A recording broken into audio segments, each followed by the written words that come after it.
OCD that gets entwined in people's religious and moral matters. And I think that's what's tricky about it is it does a really good job of wrapping itself around like a spiritual thing. And I think that this is a big thing for many forms of OCD, but in scrupulosity here, it's definitely there. And that is the shame that people feel. I'm supposed to feel joy about my baby. I'm supposed to feel joy about my relationship with Christ. That ends up layers of shame on top of that. We just wish people would come to treatment because so many people sit in our offices and they look at us and they feel like they're going to tell us something that is the worst thing that anybody's ever thought ever. And when they find out that other people have thought this and we can treat this, man, I mean, the relief of that. I would also say this, one of the best things you can do is remember that seeking treatment, you can see that as an act of faith.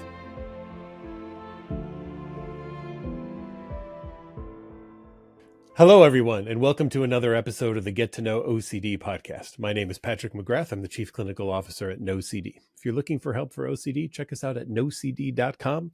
And if you like the podcast, subscribe to us on our NOCD YouTube channel or get the podcast where you like to go for your favorite podcasts.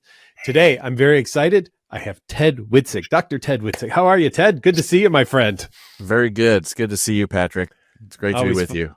Always fun to have some buddies on here once in a while. Yeah. Ted, you're a psychologist, you're an ordained minister, and you and I have worked together very specifically around the area of scrupulosity. And so I'm wondering if you could spend a few minutes telling everybody a little bit about yourself and kind of this unique journey you've had into psychology and ministry and your work with scrupulosity. Yeah. So thank you. And thanks for having me today. So I have the privilege of kind of bridging a couple different worlds. Mm-hmm. And I grew up in a pastor's home. My dad was a minister.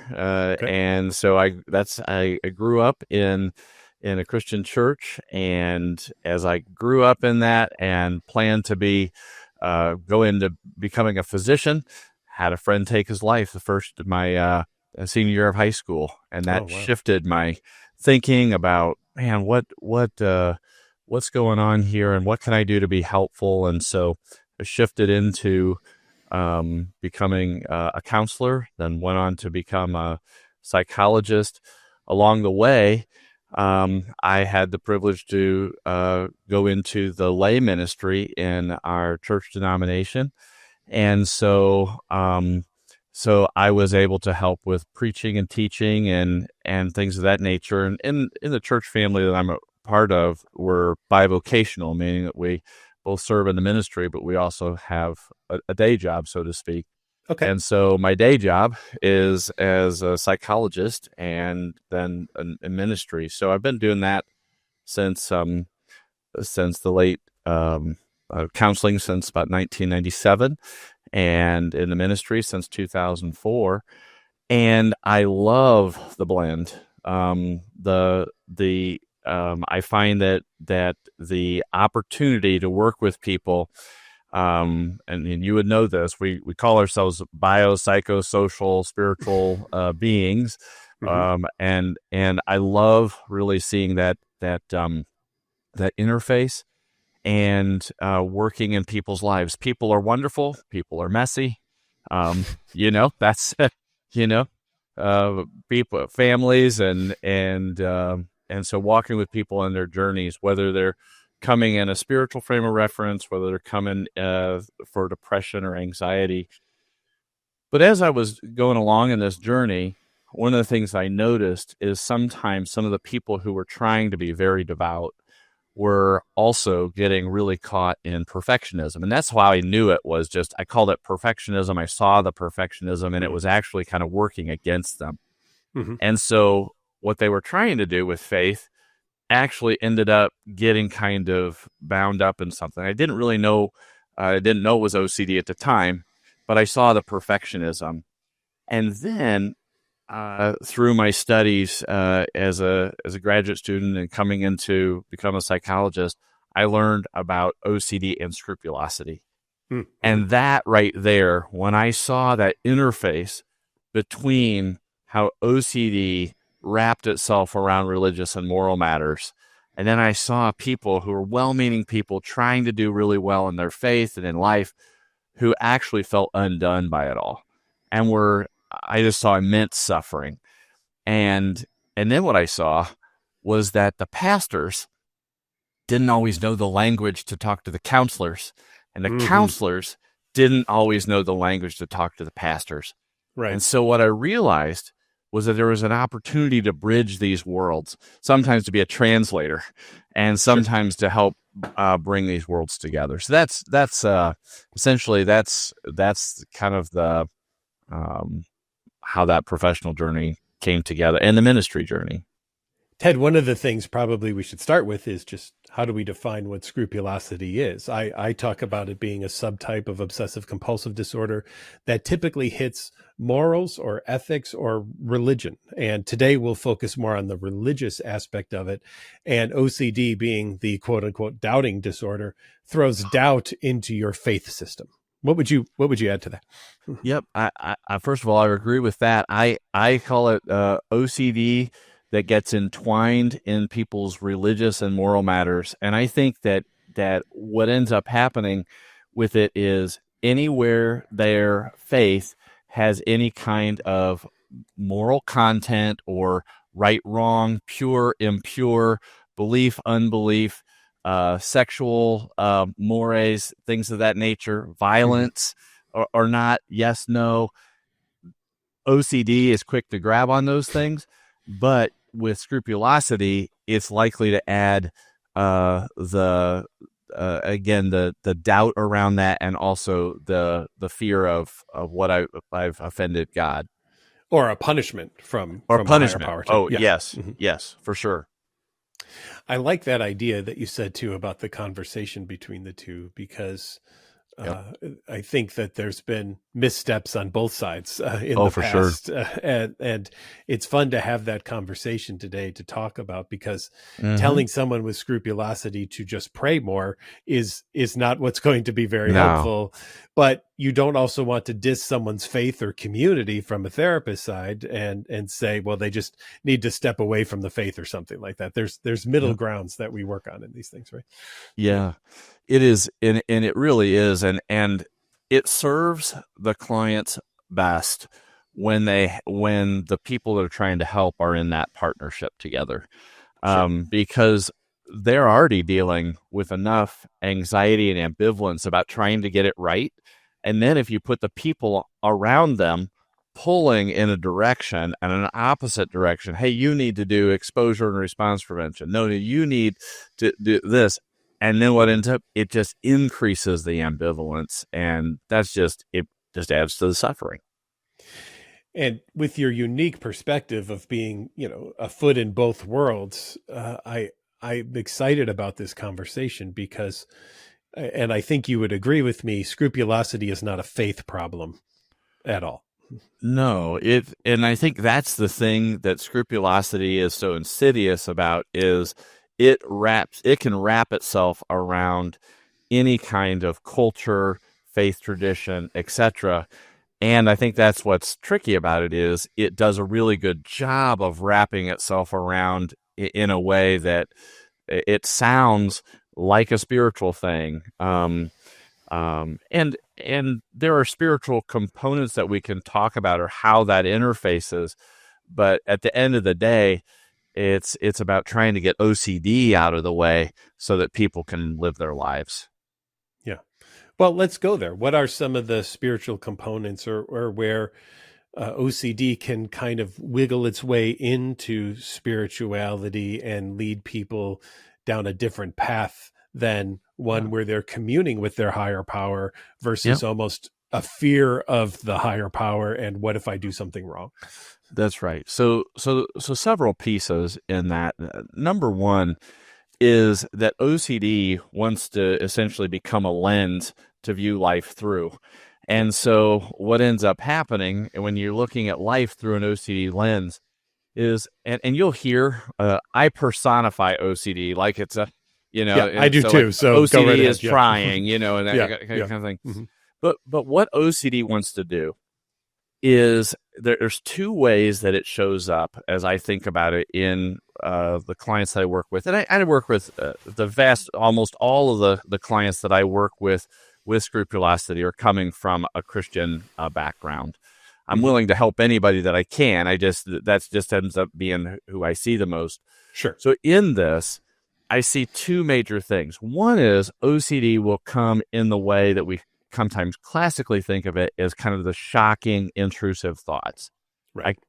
Did you commit the unpardonable sin?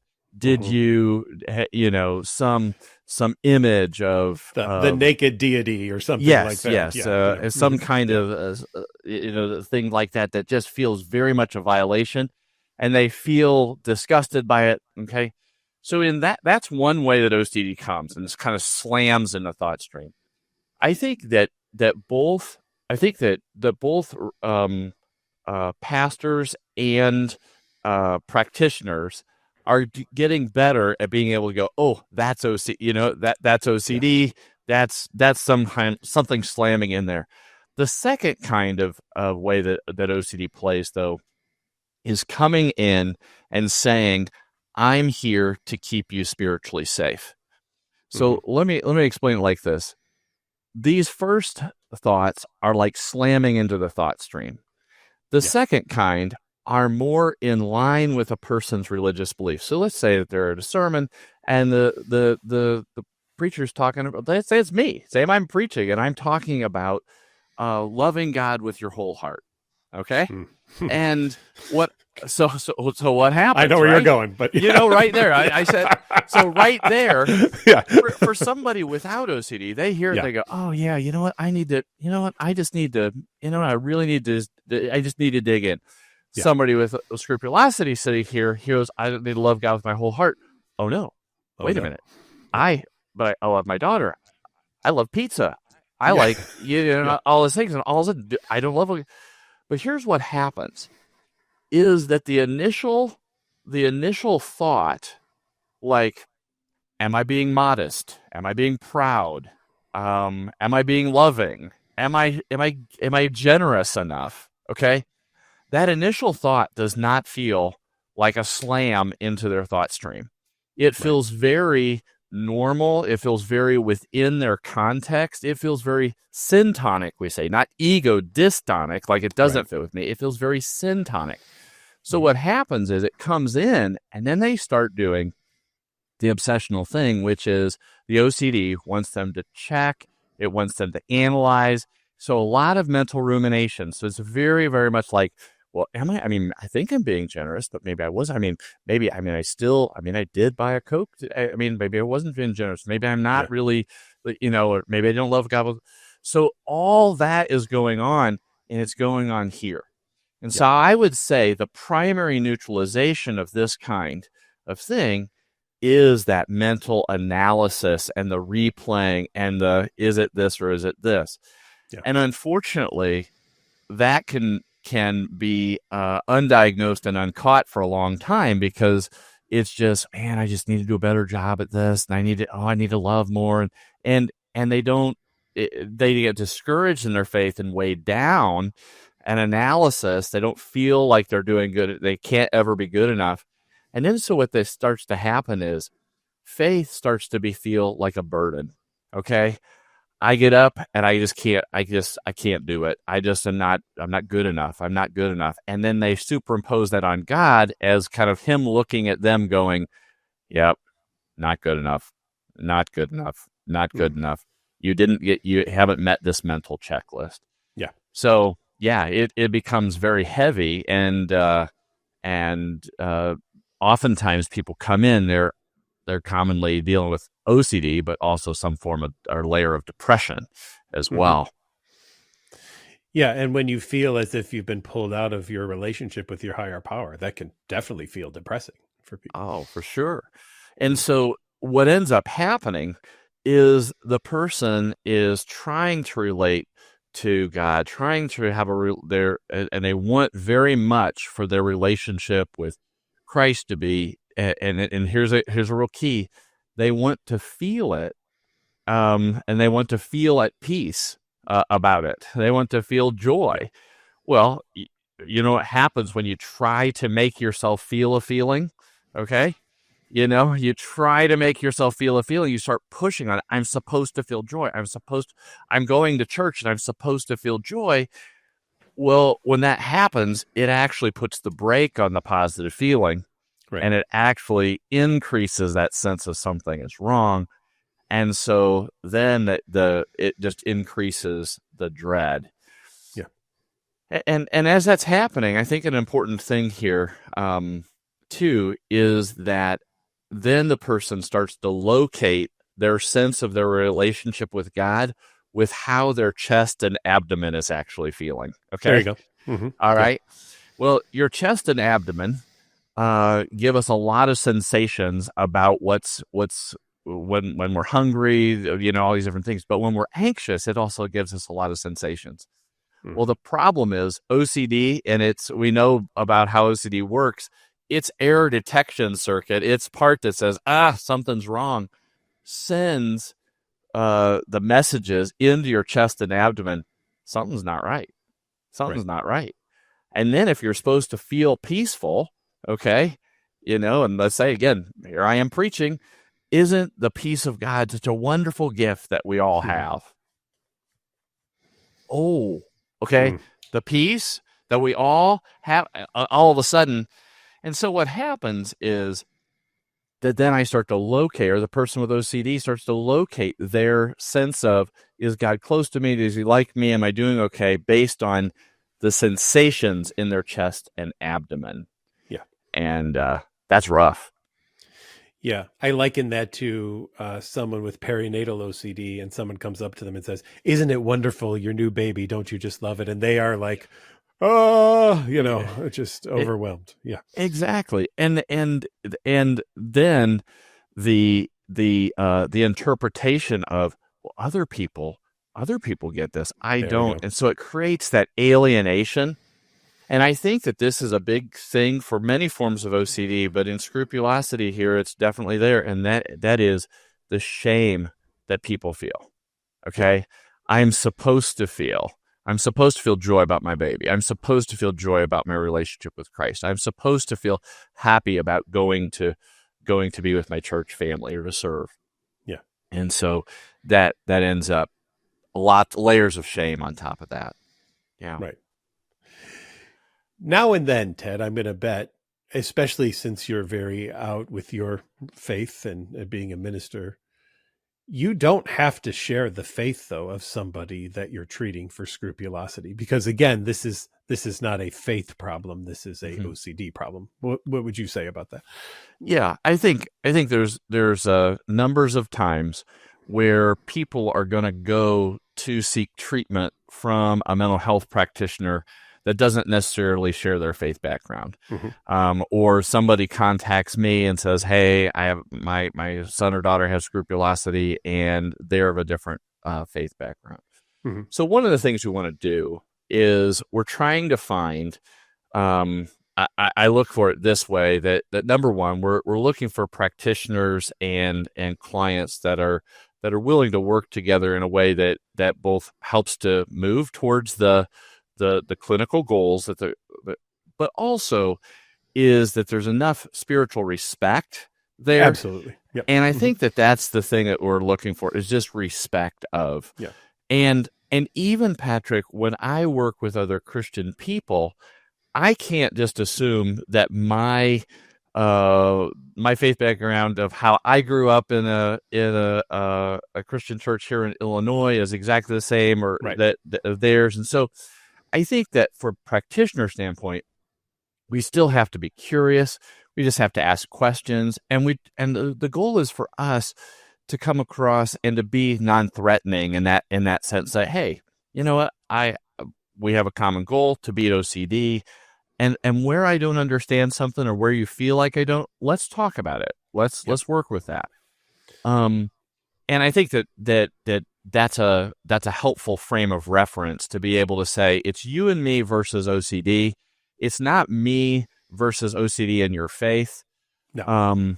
It can accidentally feel that way, especially since some of the treatments for OCD involve exposures, and exposures involve doing things that can feel uh, they feel uncertain, and we're Absolutely. provoking uncertainty and all those things. And so I think that's where finding a way to do exposures that really fit within the person's frame of reference.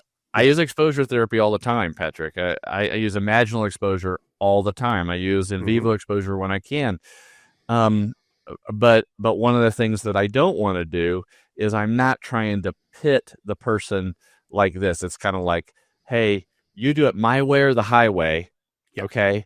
And you have to choose between getting better and being a Christian.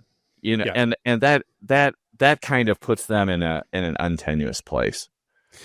Yeah. I would agree. We aren't there to push any of our own belief system into the situation. Where OCD does not like openness, right? No, It likes, no, it's no. not open to any interpretation other than the worst case scenario one. Yeah, And our job is to help open somebody up. And I'm glad you talked about ERP in this situation. Sometimes I think the fear, and I've heard this too when people come to me for scrupulosity, is will we make them do blasphemous things? And the answer is no. We're our ERP is limited to only the things that are in their own head, whatever those thoughts, those images and urges are. And if they have a fear of what if I were to do this thing, I'm not saying, well, let's go do, like, yeah. what if I break a commandment, like murder someone? Well, we Right. don't go murder people. That's correct. That's not that's not ERP, Yeah. right? Nope. Nope. That's not our goal. Our goal is to learn to live with doubt and insecurity. So I'd love to Yeah. hear, your take on that as well. Yeah, for sure. And I think it's really important because ERP is such a powerful tool. We got more tools and angles of way to take those tools today than we ever have, and that's Yeah. wonderful. But one of the things that practitioners that are treating OCD want to do is go right after that uncertainty and doubt Mhm. and that kind of thing. And what our clients oftentimes are trying to do is not feel those things. Right. And so we have to build a bridge there. But I would tell you, Patrick, one of the things that I find is that even with Christian clients that I'm working with that think that they're going to have they're going to feel safer or closer with me just because of my background, they still oftentimes, when it comes to doing exposure, like, are you serious? Like, Yeah. Yeah. So Mhm. the thing about it is, I do make sure that we have, and I think good therapy involves this, but it's developing a therapeutic relationship, make sure we got a good diagnosis, the Yeah. psychoeducation, those kind of things. And I will tell you, Patrick, and this may be similar or different to what other practitioners do, but I oftentimes then do a little bit more of some of the things in the acceptance and commitment therapy Yep. realm, which is learning to not give as much attention to the thoughts and focus more on values. I'm using more of the ACT ERP together, but I will tell you why is because I want to get the person's values. Of course. I want to get their values reconnected, and whether people that just do ERP can do this as well. But I want the person's values to be up front and up center, and living into those, because OCD's gotten them into their head away from their values. Hmm. And the thing that OCD has gotten to them with has been this: that faith equals certainty. That's what Yeah. OCD is saying. Which Faith, violates the definition of faith, by the way. it violates it, but that's what Yeah. they want. Yeah. So it's like this: Yeah. Mhm. faith equals certainty, which equals safety. Okay, I love that's that. what Yeah. OCD is trying to Hmm. say. So here's what Yeah. we're trying to get to: that when I feel uncertain, okay, I feel discomfort, but it gives me the opportunity to practice my faith. Okay. Right. So here's what I want to do. I would say it this way: that I think that doing ERP, I think doing good CBT for OCD is a practice of faith. It is learning. My definition of faith that I use for people when they're working with me is trusting God through the uncertainty. And what I mean by that is we're breaking OCD's rules as we're heading in the direction of our values. Okay. And as we do, it means that I'm going to have to step over that gap of not knowing for sure if this is OCD. Okay. And Yeah. you There know you go. that, you know that feeling that happens, and your clients will say, my clients will say, Ted, if I knew for sure this was OCD, then Yep. I would do the exposure. There But you go. there's that little piece that's going, yeah, but is it? But what if I'm wrong? Or what if Ted thinks it is? But what if I'm that case? And so there is a place in all OCD treatment, whatever kind of treatment you're using, at the end of the day, there is a place that you have to step over that. And I'm saying that I call that walking faith. Okay. We're moving from this thing that goes, I feel uncertain, therefore I'm in danger, and I have to do something to take that danger away. Nope, I feel uncertain, therefore, even though I feel uncomfortable, it is the opportunity for me to move in the direction of my values, practice my faith in doing so, and I move forward. And that, I think, for me, is why when I help somebody write an imaginal exposure script, or when they're afraid of going into a church sanctuary, it's why I'm saying, hey, I say, first of all, is this thing within the normal practice of your faith? Okay. Right. You know, because at the end of the day, I think that is what I'm really trying to help people do, is say, if this is within what is normal or normative for your faith, what you would like to be able to practice, then we can't just decide that we're going to skip out on it. We have to figure out how to move toward it. And there may be steps toward it, and it may not all happen at once. But it's why that I would rather help people to start using their values and figuring out which value am I going at. Then I'm going into the exposures. And here's the other thing, Patrick. In OCD treatment, we a lot of times have used exposure hierarchies to help people kind of figure out how anxiety provoking something is. For most of the clients that I work with with Scrupulosity, they have like one hierarchy item, and it's like the things that don't make me anxious and the things that make me worried that I'm going to go to hell. Okay, it's like 0 or 100, and so I am not as likely. I'm not saying that I'll never use a hierarchy, but I kind of know that if everything is either here or here, I'm more interested in figuring out, are we moving toward that thing? And so, like, for example, if it was the strong intrusive thought that I've committed the unpardonable sin, well, then I'm going to, because that's a repugnant obsession, that's what we call those, that's a name for those, they're just shocking. By the way, when I say they're shocking like this, I want to make sure that listeners understand they're not necessarily shocking to an OCD practitioner. We hear those every day. Yeah. This is not shocking to me. me. That one again. Okay. Yeah. It's like, and the thing is, I can't and that's why we just wish people would come to treatment. Is because so many people sit in our offices and they look at us and they feel like they're going to tell us something that is the worst thing that anybody's ever thought ever. And when they find out that other people have thought this and we can treat this, man, I mean, the relief of that. But I would just say that with it, when they have repugnant obsessions, are really ashamed, I'm going to treat those with really trying to come at it through, oftentimes with exposure, right at it. The thoughts that tend to be more those egocentric thoughts, those like, did I or didn't I? And it's kind of like the anxiety is low level and things like that. One of the things that they have to learn how to do is have to live with uncertainty. They have to learn to live with it. And the feeling that they have, a sub-belief that they have, is if I'm faithful, I won't feel these feelings. And we Bro, have to be yeah, able to yeah, go, yeah. no, Mm. no, no, no, no, No, no, no, no. Let's recast what faithfulness is.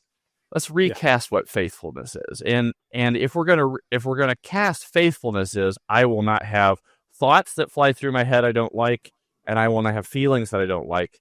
Then they're sunk. Okay? But if we can say that faithfulness is me living into my beliefs to follow my beliefs, and instead of I have to have a certain feeling state in my chest and abdomen, okay? All right. Then all of a sudden they start living into that. And you know what? The after effect of that is they oftentimes feel so much better. right. You know, it's kind of like trying to make ourselves feel peaceful gets us the opposite. Yeah. Like an infant trying to pick up a balloon, we just keep kicking it down the road, Right. versus stopping and letting it emerge. I keep a pink elephant on my desk here, Ah, just for that. Don't think of the pink elephant. Just yeah, don't think of it, right? Yeah. exactly, Mhm. exactly. Yeah, Isn't it interesting too? I'm going to go back to what you said, that people are at times shocked when they finally tell us something and we go, okay, just that they really do believe that they're telling us something that we've never heard or that no one else in the world has ever yeah, experienced before. But how I think relieving it is to know that, wait, my therapist was bored with that, yeah. or didn't react to that. Yep. That's so wonderful for a lot of people to see. Mhm. It is. And I think it's important for our clients to be able to see that we're not afraid of their thoughts. And Yeah, so I'm thinking of like when I'm doing an initial imaginal exposure with somebody, they'll be in my office, we'll be working through it. And I'm listening to the same thing they're listening to. And I'm not, I don't get OCD because of it, or it's not catchy that way. What happens is we people with OCD fear it being catchy. Oh no, what if I get a thought? What if I hear something on the news? What if I hear something at church? And we have to be able to teach them, you know what? Thoughts come and go. And we have to be able to not be as reactive to those thoughts. I don't know who said it. It's been attributed to Martin Luther. I don't know that. I don't know if maybe you could tell me, but there's a saying out there that's kind of helpful, and it just is it. You can't stop a bird from flying over your head, but you can keep it from making a nest in your hair. So I so like one of the that. things Yeah, so one of the things is my clients with yeah, OCD and scrupulosity are oftentimes judging themselves for the birds that are flying around. yeah, Okay? And we've got to let that go. In fact, one of the things is this is where I would use other teachings, and this is where I would say as a Christian pastor, this is where the teaching around like what they want to live their life into. They want to be, if they care about serving, you know what? Spend less time worrying about that bird above your above your head, and go see how your neighbor is doing whose husband just died. right. Let's go check and see if they need anything. Let's go see if your mom needs help with supper.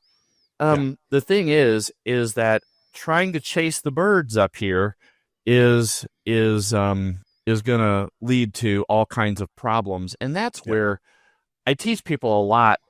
It's really about shifting in the day-to-day life while they're doing life, is shifting their attention from up in their head someplace to living out their eyeballs out front. Let's get out and what's out here. Let's go do this, and that phrase will to get out of their head and into their life. yeah. Can I say The one thing? Oh yeah, go please, I please. was just one of the things that I wanted to say too is just about the I find that there's an opportunity for clinicians and for family members to work together, and I would put Mm-hmm. it this way. I think that two things are true. There are times when clinicians have had family members that weren't helpful of a patient, or a pastor that might not have been Mm-hmm. helpful, or or encouraging in the wrong direction. And so a counselor may go like, no family, no, you know what, we gotta, no pastors, stay away. The flip side is sometimes pastors are like, hey, this is a spiritual issue. That counselor over there is bad news. You got to stay away. So what I like is, particularly early in treatment, I do like to have some a family member, sometimes a pastor, whatever, either in my office, or it's so easy these days to bring somebody in for a phone call or online, whatever. Absolutely. Mm-hmm. That, what I've found, Patrick, is the bond that can be made just through a face-to-face interaction, to ask questions, to see, hey, you know what? Hey, this is how we're going to work together, these kind of things.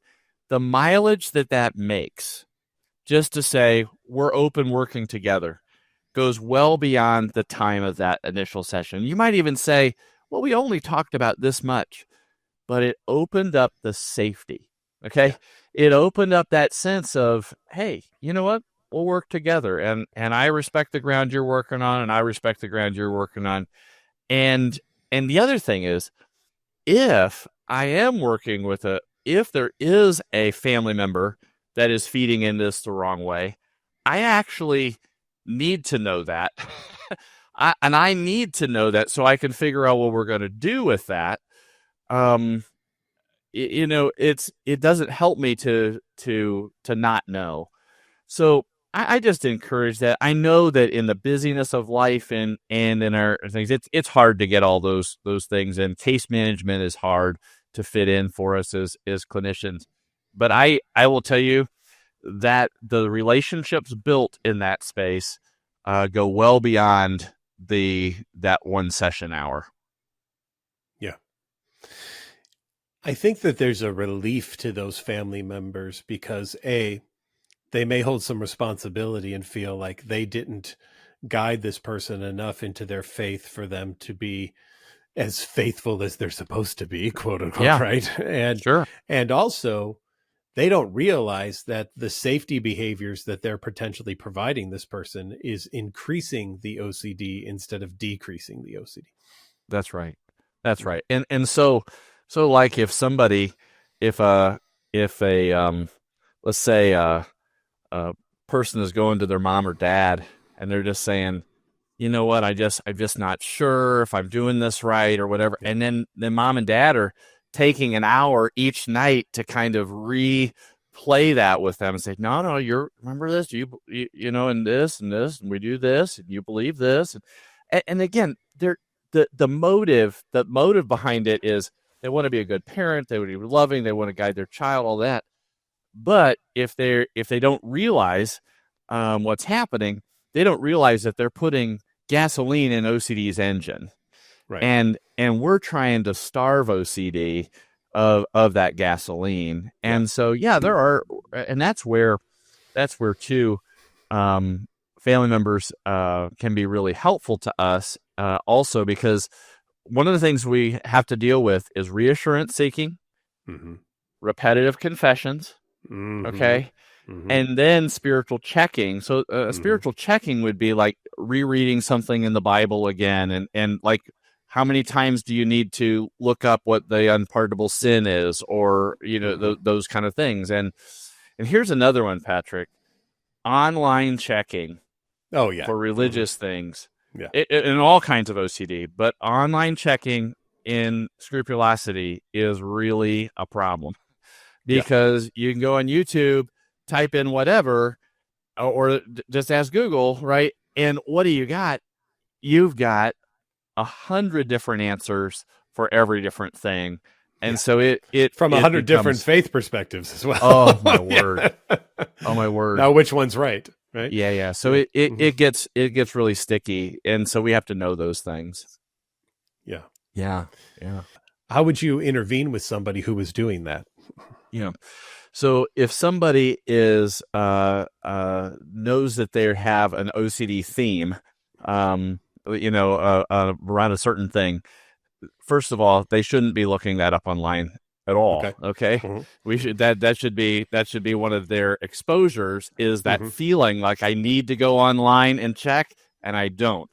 But if you find that you are constantly going around to something again and again and again and again and again and again, that might be a good signal that you need to call Patrick, okay? Or an OCD or a therapist.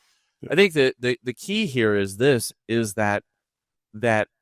OCD by its nature is not satisfied by the checking.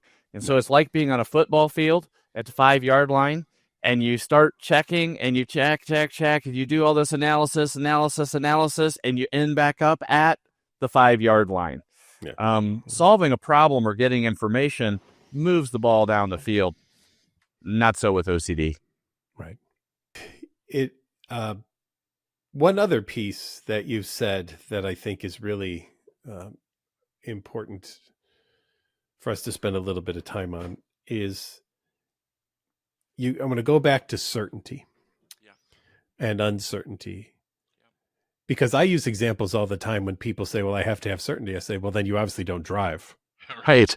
Right. Because there's no certainty when driving that you're going to get into or not get into an accident. So I've asked people for the keys and the title of their car. Just hand it over to me. I'll remove all uncertainty about driving. And no one ever does it. So isn't it fascinating?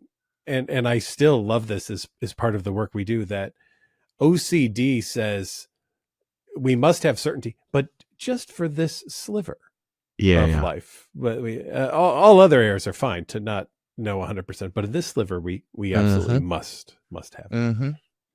Yeah, I think that what you're bringing up there about uncertainty is a really important thing, because in OCD, it's generally fixating on a very small sliver of life, but even a very small smidge of their spiritual life. Yeah. And but it wants to take over the whole thing. Mm-hmm. And so that's where it's one of the ways that we figure out, is this person dealing with a spiritual thing? Is it not? I think one of the things is it's generally a small slice of, let's say somebody was going to be, they were sharing their testimony of their faith, and then somebody said a question, and they're like, so you can testify tonight that you're at peace with God, and they say yes, and then they feel just a little bit of a twinge in their chest. Okay, well, am I? I think I was.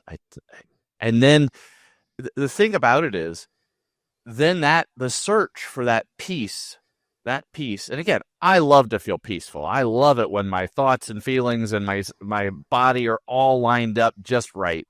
Yeah. But the other thing that we have to do is to be able to say that OCD loves to take this sliver and make it the whole, and then make us to forget the rest of our life.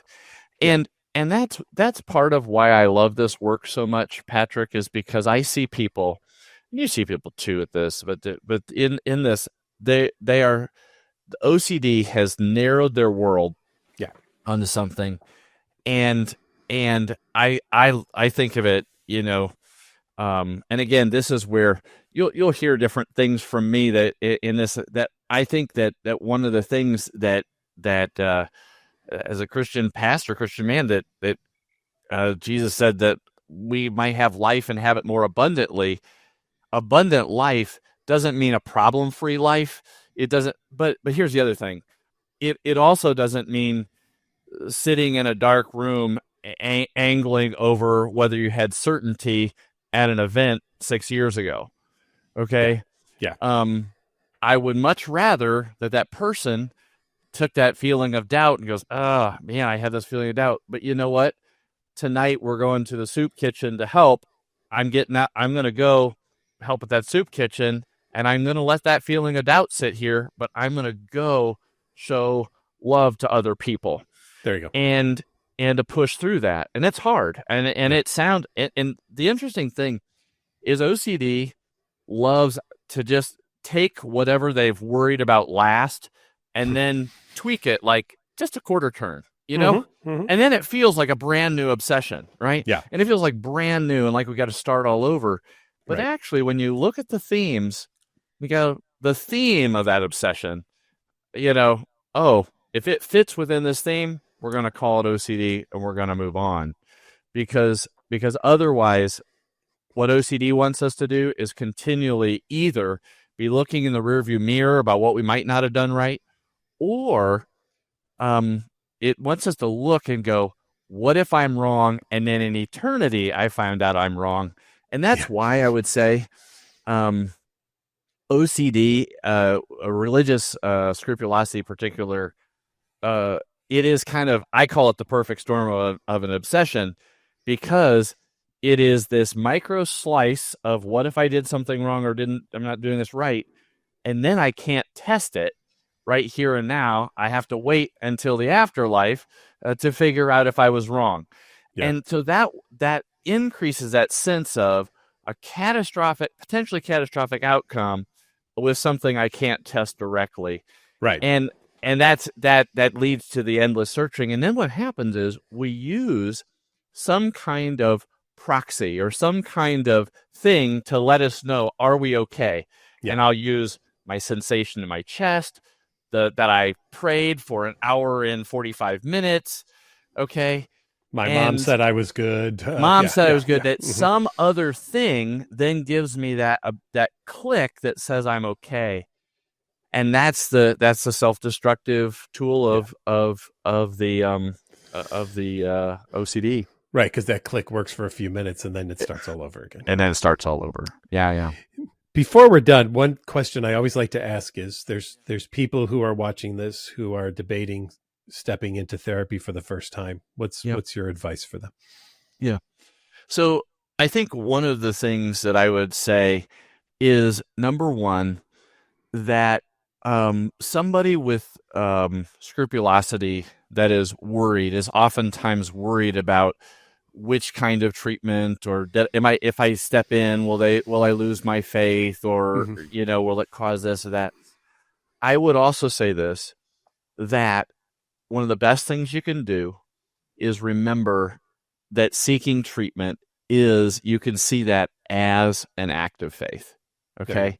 Stepping into treatment is an act of faith. I love it. And the other thing that I would say with that is, and I know that this is true of lots of forms of OCD, but with this one, I think it's important for Christian people or to see, as they're thinking about this, that God views OCD as an affliction. Okay.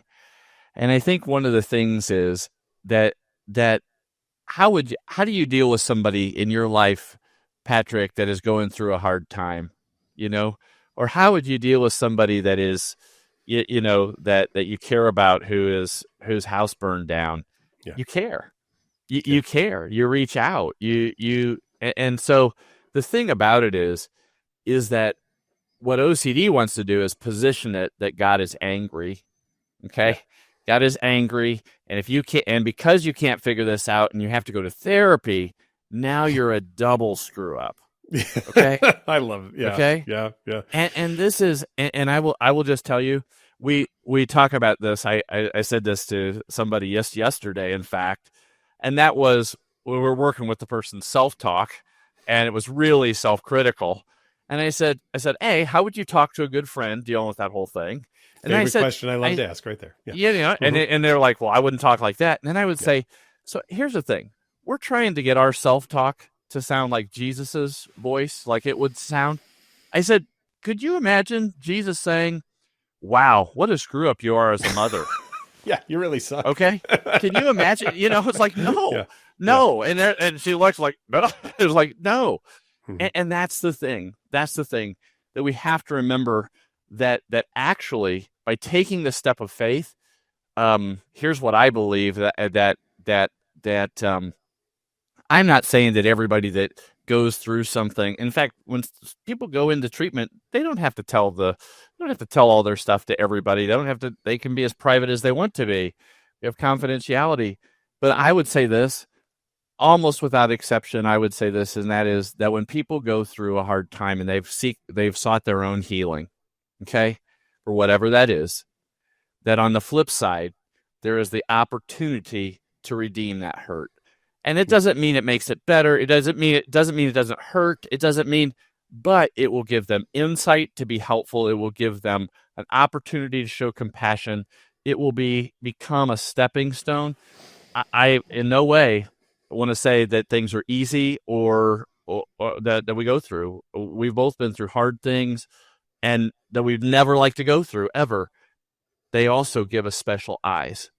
Yeah. And those special eyes are the outcome that then we can pass that on and make meaning and on the other side. And that's I don't mean that to be simplistic, but I Yeah. think No, the no, other no. side of it's about redeeming painful spots and hurts. Awesome. You know?